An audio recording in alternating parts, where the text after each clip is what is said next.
গুরুদেব, একাদশীর দিন কি তুলসী পত্র তোলা যায়?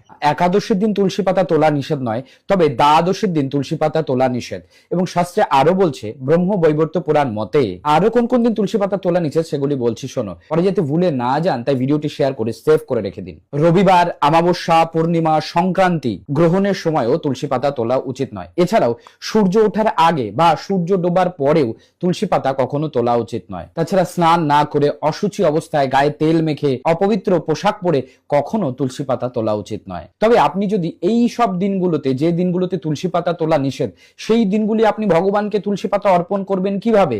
আগে থেকে এই জন্য তুলসী পাতা তুলে রাখবেন। মনে রাখবেন, তুলসী পাতা কখনো কিন্তু বাসি হয় না। আপনি আগে থেকে তুলসী পাতা তুলে রেখে সেই তুলসী পাতা ভগবানের চরণে দিতে পারেন।